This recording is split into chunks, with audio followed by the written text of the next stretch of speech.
బాలబడి యూనివర్సిటీ మంచి భవిష్యత్తు కోసం తెలుగు విద్యార్థులు ఇష్టపడే యూనివర్సిటీ. కాల్ 9059052378 9059052379.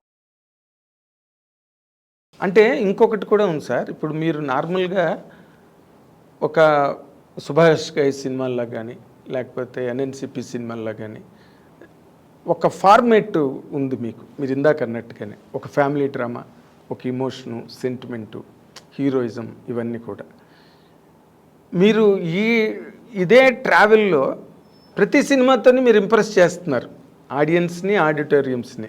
ఏమండి? అవునండి. అది మీకు స్ట్రగుల్ అనిపించట్లేదా సార్? స్ట్రగులే యాక్చువల్లీ. ఇదే ఛాలెంజ్ అండి. నేను ఎటో వెళ్ళి సార్ కొన్ని సినిమాలు ఉంటాయి, నేను ఆడియన్ని చీట్ చేయలేను సార్. నేను ఓకే, చాలా సింపుల్ సార్. కొన్ని ఇది వాడుతూ ఈ రోజున్న కాంటెంపరీగా అలా టచ్ చేస్తే ఒక సొసైటీని ఒక 18 to 21 ఇయర్స్ వాళ్ళని, 16 to 21 ఇయర్స్ వాళ్ళని చీట్ చేయడం చాలా ఈజీ అయిపోతుంది. అవునండి. ఒక చిన్న బాండింగ్స్ పెడితే కళ్ళ ముందే కొన్ని సినిమాలు చూసాం. అది చాలా ఈజీ సార్. నాకు ఒక బాధ్యత ఉంది, నేను ఎలా పడితే అలా చేయనండి వాటిలో. నేను వెళ్ళే ఫార్మాట్లో అయినా సరే సార్, గ్యారంటీ ఇలాంటి అద్భుతమైనవి తీసుకొచ్చే కూర్చోబెడతాను. మీరు భద్రాలాగా తులసి ఉండదండి. అవును. తులసిలా సింహం ఉండదండి. సింహాల దమ్ము ఉండదండి. ఎందుకో ధనామని అందరూ ఒకే సెక్టర్ ఒకే అంటారు. నాకు ఐడియా లేదు. నేను అలా అనలేదు, మామూలుగా అనేది కూడా దమ్ములాగా మీకు లెజెండ్ ఉండదండి. లెజెండ్ తర్వాత సరైనడు క్వైట్ కాంట్రాస్ట్ అండి. దాని తర్వాత జయ జానకి నాయక. ఈ రోజైనా చూడండి సార్, మీరు చాలా కొత్త ఇది ఉంటుంది. అంటే ఒక అమ్మాయిని నేను లవ్ చేశానంటే ఆ అమ్మాయి నా పక్కన ఉంటే నేను బాగుంటానని అర్థం. అలాంటి అమ్మాయి తప్పనిసరి పరిస్థితుల్లో వేరే వాళ్ళని పెళ్లి చేసుకోవాల్సి వచ్చింది. అయినా నేను లవ్ చేస్తుంది, నేను ఇష్టపడుతూనే ఉంటా, కానీ వెంటనే వేరే వాడిని పెళ్లి చేసుకుందని తిట్టను. అలాంటి అమ్మాయి టక్మని వీడియో రోడ్డు మీద ఉంది. ఈరోజు నేను వెళ్ళి పక్కన నిలబడతా, ఏంటి నీ సమస్య? ఎందుకంటే ఆ అమ్మాయి నా పక్కన ఉంటే నా లైఫ్ బాగుంటుందని ఫీల్ అయిన వాడిని. ఆ అమ్మాయి ఈరోజు ప్రాబ్లం ఉంటే నేను ఎందుకు వదిలిపెడతాను? వెళ్ళి పక్కనే నిలబడతాను. సో అలా దేనికదే నేను ఒక ఇది ఇచ్చుకుంటూనే వెళ్ళానండి. మీరు ప్రతి దాంట్లోని మీదైన ఒక క్లారిఫికేషను, మీదైన ఒక ఎక్స్ప్లెనేషను, మీదైన ఒక ఎక్స్ప్రెషను ప్రతి సినిమాలో ఉండే. లేకపోతే ఆడియన్స్ అమాయకులు కారండి. అంతే కదా, మిమ్మల్ని నెత్తి మీద పెట్టుకుని మోయడానికి. అంతే కదా సార్. ఎందుకంటే పైగా ఈ రోజున సినిమా అన్నది బాగా ప్రపంచవ్యాప్తం అయిపోయి, ఈ 2 ఏళ్ళు కరోనాలో ఇంటి దగ్గర ఉండి ప్రపంచ భాషల సినిమాలన్నీ చూశారు. మనం బాగా ఎడ్యుకేట్ అయ్యారు, బాగా ఎన్లైటన్ అయ్యారు. ఇదేంట్రా ఈ సినిమా అనేస్తున్నారు. ఈ మధ్య ఎన్ని సినిమాలు పోయేశారు అలాగ మనకి బాక్స్ ఆఫీస్ దగ్గర. అవునండి. హైలీ ఎక్స్పెక్టెడ్ ఫిల్మ్సే పోయాయి. అవును. బట్ మీ సినిమా మళ్ళీ మీరు ఒక ప్యాటర్న్తో వచ్చి అసలు అన్మ్యాచింగ్, నేను అనగలను ఈ మాట యాజ్ అ సీనియర్ జర్నలిస్ట్గా. నేను ఆ మాత్రం ప్రివిలేజ్ ఉంది నాకు అనడానికి. అదేంటంటే అతనికి మీకు అసలు యాక్చువల్గా పొసగదు. ఎవరికి? రామ్కి మీకు. Okay, is a very good actor, 100% energetic boy, కష్టపడి చేయాలన్న అది ఉన్నవాడే, కాదనలేదు. కానీ మీరు ఒప్పించడానికి, దాన్ని మెప్పించడానికి పడ్డ కష్టానికి ఈ రోజున మీకు ఫలితం దక్కింది. కానీ దాంట్లోని మీకుండే స్ట్రగుల్ మీకు 100% ఉంటుంది. 100% సార్. ఏమండి?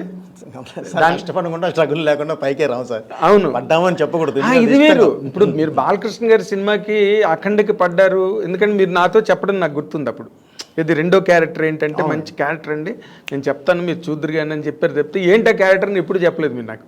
అవునండి. ఏమండి? అవునండి. బాలకృష్ణ గారి సినిమాకి మీరు స్ట్రగుల్ అయ్యారు అంటే ఆయన స్పాన్ వేరు, ఆయన తాలూకా రేంజ్ వేరు, ఆయనకుండే క్యాన్వాస్ వేరు. అవునండి. కాబట్టే కదా మీరు అఖండలో అఘోర క్యారెక్టర్ని మీరు అవునండి ఎక్స్పెరిమెంట్ చేయగలిగారు. ఇప్పుడు ఇందులో ఇన్ జనరల్గా అంటే నేను ఒక డైరెక్టర్గా, మీరు ఒక కథ రచయితగా, మీరు ఈ సినిమాని ఈ విధంగా అటువంటి హీరోతో ఒప్పించడానికి ప్రత్యేకమైన ఛాలెంజ్ ఏదైనా మీరు ఫేస్ చేశారా? అంటే ఇది ఇలా ఎక్కడైనా చిన్న స్ట్రగుల్, ఇది ఎలా నప్పించాలి, ఇది ఎలా ఒప్పించాలి, ఇలా అయితే ఒప్పుకోరేమో అన్న పాయింట్లో ఎక్కడైనా మీరు టఫ్గా ఫీల్ అయ్యారండి? అలా ఆ టఫ్నెస్ ఇప్పుడు అంత ఇది రాదు సార్. ఎందుకంటే ముందు నుంచి అసలు క్లారిటీ ఉంటుంది సార్. అసలు ఈరోజు 30 షాట్లు తీస్తున్నామంటే 30 ఉంటుంది ఆ సీన్లో. 31 షాట్ కూడా తీనండి. నాకున్న అలవాటు మొత్తం అంతా క్లియర్గా ఉంటుందండి ప్రతిదీ. సో ఒకసారి నమ్మి దిగాం సార్. తప్పైన ఒప్పైన నమ్మి దిగినప్పుడు గ్యారంటీ ఒప్పే చేస్తాం సార్. అది అంతేనా? అంతేనండి. అబ్బాయి ఏం కాన్ఫిడెన్స్ మీకు నిజంగా రియల్లీ. అంటే ఈ జర్నీలో ఇప్పుడు వరకు మీరు భద్రత దగ్గర నుంచి ఇప్పటి వరకు తీసుకుంటే కనుక మీ సక్సెస్ పర్సంటేజ్ అయితే ఉందో అది మీరు పడ్డ కష్టానికో లేకపోతే మీ హార్డ్ వర్క్కో అది మ్యాచ్ అవుతున్నదండి? డెఫినెట్లీ అండి, డెఫినెట్లీ సార్, తప్పకుండా మ్యాచ్ అవుతూనే ఉందండి.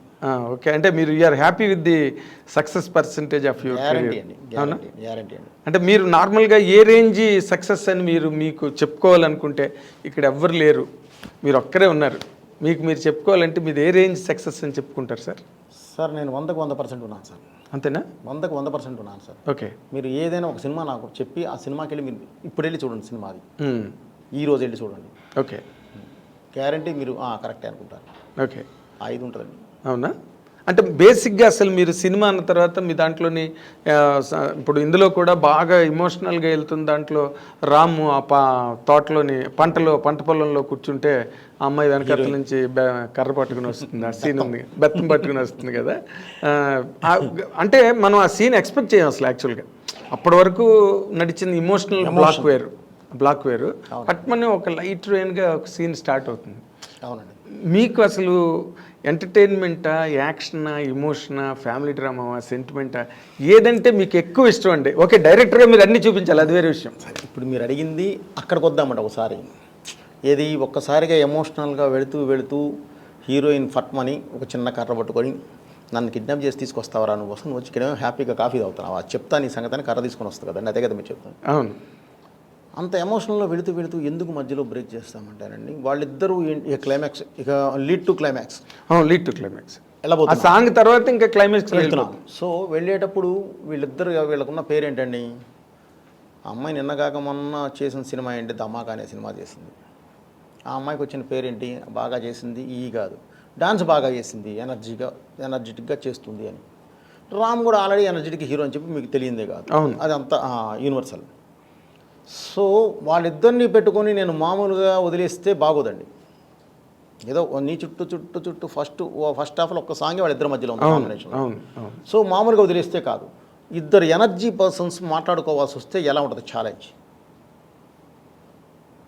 ఆ ఛాలెంజ్ ఇది చేసి కోనసీమలో కూర్చోబెట్టి అది తీయడం జరిగిందండి. ఎందుకంటే ఆ అమ్మాయి వాళ్ళిద్దరు ఎనర్జీని బ్యాలెన్స్ చేయడం కోసం వచ్చింది. నాకు ఇక్కడ బోర్ కొడుతుంది, మ్యూజిక్ కావాలి, అది కూడా మామూలు మ్యూజిక్ పనికిరాదు. అలా కాదు, బీట్లో ఇది ఉండాలి, దీనిలో ఇది ఉండాలి, దీనిలో అని పక్కన ఉండాలి, ఊపితే 2 షేట్లు ఊగాలి, నీ దమ్ము ఉందా, దమ్మ చూస్తావా పద అంటే డడ సాంగ్ మీద ఓపెన్ చేస్తాం సార్. అది ఒక ఎనర్జీ బ్యాలెన్సింగ్ అండి. అంతే, ఎనర్జీ బ్యాలెన్సింగ్. క్లైమాక్స్లోకి క్లైమాక్స్ వెళ్ళబోయే ముందు ఒక మంచి హై ఇచ్చి అక్కడి నుంచి ఇక క్లైమాక్స్ అంటే ఎవరు వెనక తిరిగి చూడటానికి కూడా కుదరదు. అవును, అంత స్పీడ్ ఉంటుంది.